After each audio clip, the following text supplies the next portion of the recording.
भरण पोषण के बोझ ने उसके मन में उथल पुथल मचा दी थी। इसी उथल पुथल के चलते उसने घर छोड़कर भाग जाने का निर्णय ले लिया और एक रात वह चुपचाप अपना घर परिवार छोड़कर चला गया।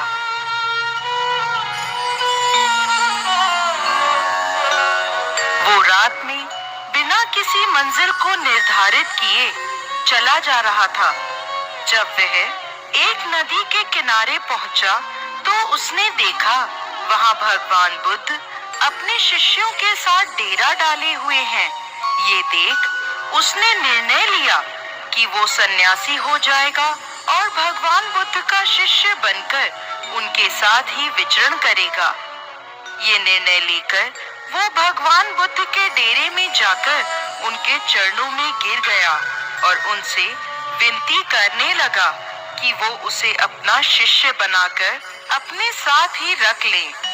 भगवान बुद्ध ने उस गरीब इंसान पर कृपा करके उसे अपना शिष्य बना लिया। उसके बाद जब भगवान बुद्ध का काफिला आगे बढ़ा तो वो भी उनके साथ ही चल पड़ा। गर्मी का महीना था। भगवान बुद्ध का काफिला चलता चला जा रहा था। जब वो एक जंगल में पहुंचे तो सभी लोग पेड़ के नीचे विश्राम करने के लिए रुक गए। गर्मी के कारण भगवान बुद्ध को काफी जोरों की प्यास लगी थी। उन्होंने अपने नए शिष्य से कहा, यहाँ पास में सरोवर है, तुम जाकर वहां से पानी ले आओ। भगवान बुद्ध का आदेश सुनकर वो सरोवर से पानी लेने चल पड़ा।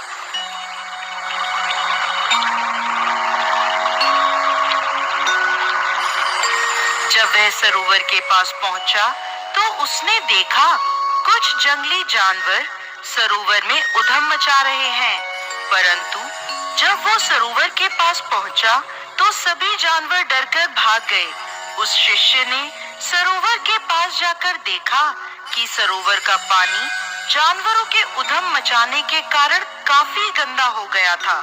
सरोवर का कीचड़ और सड़े गले पत्ते बाहर उभर कर आ गए थे। इतना गंदा पानी देखकर वो बिना पानी लिए ही वापस आ गया और आकर भगवान बुद्ध से बोला, भगवान, उस सरोवर में तो बहुत ही गंदा पानी था, उसे तो पिया ही नहीं जा सकता। शिष्य की बात सुनकर भगवान बुद्ध कुछ देर तक कुछ नहीं बोले। फिर उससे कहा, जाओ उसी सरोवर से जाकर पानी ले आओ। भगवान बुद्ध का ये आदेश सुनकर वो शिष्य पानी लेने चल तो पड़ा, परंतु मन में यही सोचता जा रहा था कि भगवान बुद्ध इतने गंदे पानी को पिएंगे कैसे। जब वह चलता हुआ सरोवर के पास पहुंचा तो ये देखकर चकित रह जाता है कि सरोवर का पानी निर्मल और स्वच्छ हो गया है।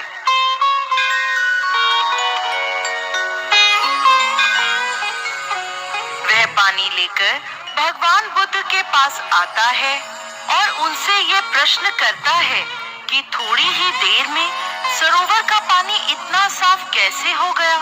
तब भगवान बुद्ध ने उसे समझाते हुए कहा, जब जानवर पानी में उधम मचा रहे थे तब उसका कीचड़ उभर आया था, परंतु कुछ देर शांत रहने पर कीचड़ वापस नीचे बैठ गया और पानी फिर से निर्मल हो गया। इसी प्रकार हमारे मन की भी स्थिति होती है। जीवन की भागदौड़ और कठिनाइयां हमारे मन में उथल पुथल पैदा कर देती हैं और तब हम गलत निर्णय लेते हैं।